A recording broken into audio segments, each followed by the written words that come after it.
वालों की कोई गलती नहीं, तुम्हारी माँ की गलती थी, जैसे कि अब तुम्हारी है। चले जाओ यहाँ से, वरना अच्छा नहीं होगा तुम्हारे लिए। सभी ने चुड़ैल की पिटाई शुरू कर दी। चुड़ैल डर गई और वहाँ से भाग गई। सभी बहुत खुश हुए। चुड़ैल अब गांव से भाग गई थी। मोना ने तुरंत चुड़ैल की चोटी को दफना दिया और जब सुमित्रा वापस गांव में आई तब मोना ने सारी बातें सुमित्रा को बताई। सभी गांव वालों ने मोना को धन्यवाद बोला, क्योंकि आज बस उसी की योजना के कारण सभी लोगों को चुड़ैल से छुटकारा मिला। जहां मोना ने चुड़ैल की चोटी को दफनाया था, चोटी अभी भी वहीं थी। कुछ महीने बीत गए। सभी चोटी काटने वाली चुड़ैल के गांव से चले जाने की बात से बहुत खुश थे। तभी एक दिन बहुत बड़ा तूफान आया। जोर जोर से हवाएं चलने लगी। जहां चोटी को दफनाया गया था वहां की भी मिट्टी धूल बनकर उड़ने लगी। कुछ देर तक ऐसा ही चला, फिर बारिश हो गई और सब कुछ शांत हो गया। लेकिन इस तूफान के कारण एक बहुत बड़ी समस्या आने वाली थी सभी गांव वालों के सामने। वो समस्या ये थी कि आंधी तूफान के कारण चुड़ैल की कटी हुई चोटी अब मिट्टी से बाहर आ गई थी। चुड़ैल तो बस इसी खोज में थी, उसे कोई मौका मिल जाए और वो फिर से आ जाए गांव में बदला लेने के लिए। अब ये मौका चुड़ैल को मिल चुका था। चुड़ैल को पता चल गया कि उसकी चोटी कहीं आसपास में ही है। तब चुड़ैल ने चोटी की खोज शुरू की और आखिर में चुड़ैल को चोटी मिल ही गई। चुड़ैल चोटी को देखकर बहुत खुश हुई। हाँ, बस इसी की खोज में थी। उस मोना ने क्या सोचा, इतनी जल्दी मैं उसके गांव से चली जाऊंगी, और वो भी अपनी माँ का बदला लिए बिना ही। नहीं, ऐसा बिल्कुल नहीं हो सकता। अब तो मैं वापस से अपना बदला लेकर रहूंगी। चुड़ैल ने अपनी चोटी उठाई और तप करने बैठ गई। थोड़ी ही देर बाद चोटी काटने वाली चुड़ैल उसके सामने आई। माँ, ये देखो, उन लोगों ने क्या किया मेरी चोटी के साथ। क्या हुआ? उन लोगों ने तुम्हारी चोटी कैसे काटी? माँ, वो सुमित्रा की बेटी मोना ने मेरे साथ ये किया। अब मैं क्या करूँ? अच्छा, अब सुमित्रा की बेटी ने तेरी चोटी काट दी और उस समय सुमित्रा ने मेरी चोटी काट डाली थी। कोई बात नहीं, तुम चिंता मत करो, मैं कुछ करती हूँ। इतना कहते ही चोटी काटने वाली चुड़ैल गायब हो गई। चुड़ैल ने सोचा, ये माँ ने क्या कह दिया है, वो मेरी मदद कैसे करेगी। इधर चोटी काटने वाली चुड़ैल ने सभी से प्रार्थना की और कहा कि उसकी उम्र थोड़ी और लंबी कर दी जाए, लेकिन किसी ने उसकी बात नहीं मानी। तब चोटी काटने वाली चुड़ैल ने बोला कि अब तो मेरे पास मकसद भी है धरती पे रहने का, और मेरी बेटी भी है धरती पे। वो अकेली कैसे रहेगी? मुझे जाना ही होगा। कृपया आप सभी मेरी उम्र थोड़ी बढ़ा दें, ताकि मैं एक बार फिर से धरती पर जा सकूं। चुड़ैल की रानी ने मंजूरी दे दी और उसे वापस से एक मकसद के साथ धरती पे आने का मौका मिल गया। कुछ दिनों बाद चोटी काटने वाली चुड़ैल धरती पे वापस आ गई अपने मकसद के साथ। चोटी काटने वाली चुड़ैल सबसे पहले अपनी बेटी के पास गई और उससे मिली और सारी कहानी बताई कि आखिर वो वापस से कैसे धरती पे आई है।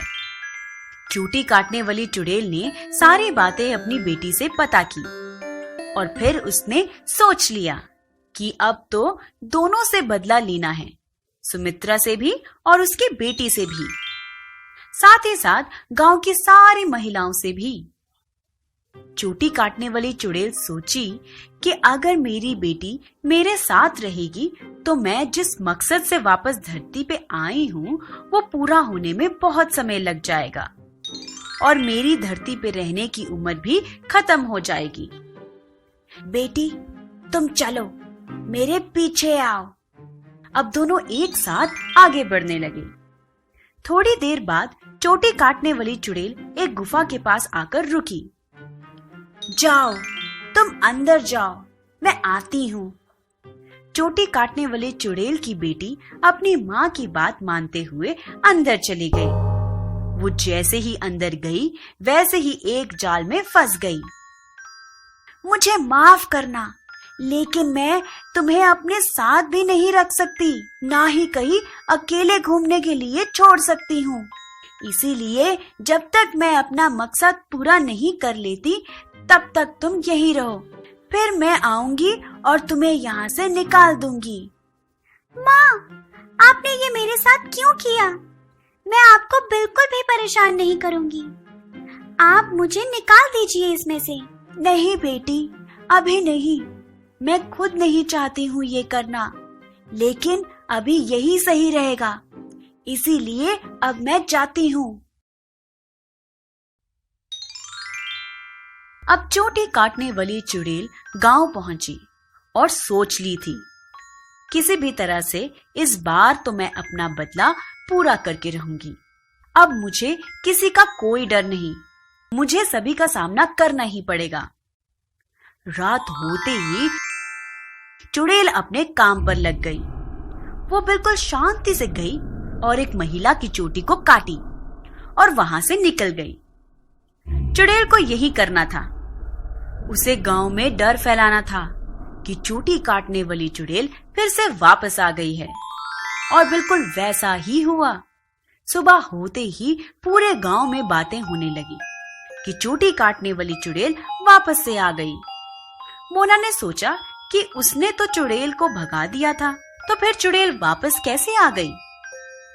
सभी यही सोच रहे थे कि ऐसा कैसे हुआ, वो वापस कैसे आई। सुनो गांव वालों, ये तो हमारे साथ बिल्कुल सही नहीं हो रहा। हम कैसे ये सब सहते रहें? आखिर कब तक ऐसा चलेगा? हम चुड़ैल को इतनी मेहनत से भगाए और कुछ महीनों बाद ही वो वापस आ जाती है। इसका कुछ ना कुछ तो करना ही पड़ेगा। सुमित्रा भी मोना की सारी बातों को सुन रही थी। मुझे ऐसा लग ही रहा था कि वो ज्यादा दिन तक शांत नहीं बैठने वाली। जैसा उसकी माँ ने किया था वो भी बिल्कुल वैसा ही कर रही है। किसी को ये नहीं पता था कि ये चोटी काटने वाली चुड़ैल की बेटी नहीं, बल्कि चोटी काटने वाली चुड़ैल खुद है। माँ, लेकिन हम क्या करें? कितनी भी कोशिश कर लो, वो भागती ही नहीं हमारे गांव से। हाँ, कोई ना कोई तरकीब तो निकालनी ही पड़ेगी। अभी महेश गांव में नहीं था, कुछ काम से गांव से बाहर गया हुआ था, तो सुमित्रा उसकी मदद भी नहीं ले सकती थी। एक काम करते हैं, सभी कुछ दिनों के लिए अपने घरों में हवन करवाते हैं, तब चुड़ैल डर से किसी के घर के अंदर नहीं आ पाएगी और तब हमें कुछ दिन मिल जाएंगे सोचने के लिए आखिर आगे क्या करना है और कैसे उससे हमेशा हमेशा के लिए छुटकारा पाना है। हाँ, माँ सही कह रही है, सभी यही करते हैं। फिर सोचते हैं चुड़ैल का क्या करना है। सभी ने बिल्कुल ऐसा ही किया। हर रोज घर में हवन करवाने लगी। चोटी काटने वाली चुड़ैल जब भी आती तो पूजा की चीजों को देखकर दूर हो जाती। अब हर रोज यही हो रहा था। चुड़ैल ना अपना बदला ले पा रही थी, ना ही किसी की चोटी काट पा रही थी। ये इन लोगों ने क्या कर रखा है? अब तो मुझे यहाँ से जाना ही होगा। मैं तो किसी के घर के अंदर जा नहीं पा रही। कुछ दिनों तक प्रयास करने के बावजूद भी चोटी काटने वाली चुड़ैल को सफलता नहीं मिली। इसीलिए वो वापस से उसी गुफा के अंदर गई जहां उसने अपनी बेटी को रखा था। चुड़ैल ने अपनी बेटी को जाल से बाहर निकाल दिया और उसे सारी बातें बताई। अब हमें कुछ समय के लिए यहीं रहना होगा। चोटी काटने वाली चुड़ैल और उसकी बेटी दोनों अब उस गांव में नहीं जा पा रही थी किसी भी महिला की चोटी काटने। अब वो दोनों उसी गुफा में रह रही थी।